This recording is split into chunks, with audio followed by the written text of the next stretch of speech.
For November 14th, it's about as physical of a basketball game, the second week of the season, as I've been a part of.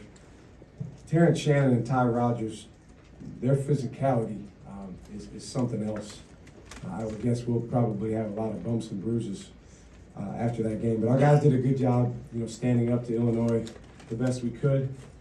It was interesting, both halves, we started getting really good shots, we just didn't make them.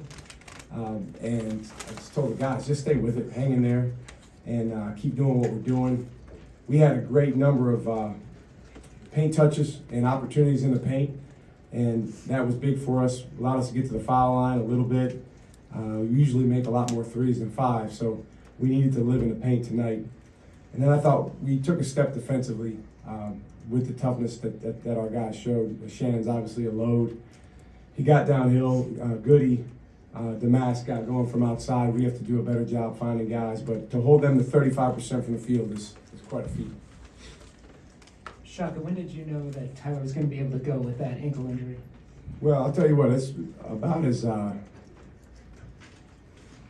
guess, high profile of an ankle as I've seen, because ever since Friday when he turned it, just me, not to mention him and our trainer, I probably got like 50 texts. Is Tyler playing? How's his ankle? And I just kept writing back, I don't know, because as of yesterday, he was probably not going to play, at least according to the trainer and the doctor, although Tyler never said that. And we went into shoot around this morning. He started moving around, and he was pretty ginger on it, but he kept kind of inserting himself out there with the starting group, so that told me that he was going to want to go, and obviously glad he did. Illinois was 1 for its last 10. What did you think of your defensive effort down the stretch? Well, I thought it was good except for fouling. And Shannon's hard to deal with. He's a freight train going downhill. So our guys did the best they could. But I think we played through really good multiple efforts, Ben. And, they're a team, they were moving the ball around and hitting threes earlier in the game. I thought we did a good job continuing to rotate down the stretch. I think we got 10 out of 11 stops, if I'm not mistaken, at some point in that half, and that was kind of the difference that allowed us to take the lead.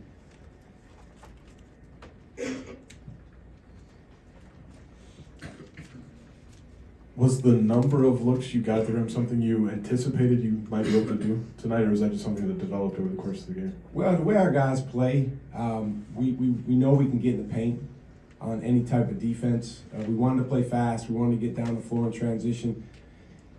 We definitely left some opportunities on the table. Missed a wide open dunk, missed a few in transition that are, our kind of plays. But with their bigs playing off of our, trigger man, we knew we could at the very least get that guy in there in the paint. That's why we started the game, with a pick and roll for also just to get him deep.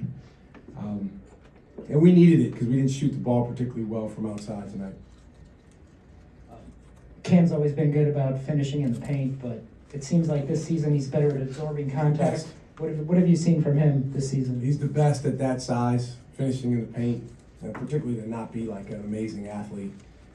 Just his feel, right hand, left hand, spins. Today for him offensively was, that was kind of a regular night at the office. He can be way better now. Obviously, the first half he was sitting for a long time with foul trouble. But, let's be honest, we got Cam Jones and Tyler Kolek. And offensively, that's what we rode tonight. As a group, we needed every single guy on our team to rebound and defend the way we needed to. And we're going to need other guys on our team to step forward offensively. I thought Oso, he's about as solid as they come. It's almost like you can write down 13 and 8 on a game-in, game-out basis. Shaka, what does having a guy like Tyler Kolek, even if it's 60-70%, mean for your offense and your team? He's as good of a passer as I've seen. But I'll tell you what, Illinois does a really good job not helping on pick and roll. And so they pretty much stay home and they say, hey, you're going to have to score 1-on-1 or 2-on-2 in that pick and roll. And so he did a nice job getting downhill. He jumps about, the size of a phone book. But he's able to get angles and finish. And he's as big of a reason as anything is why we kept getting in the paint. good? Thank you. Thank you, guys.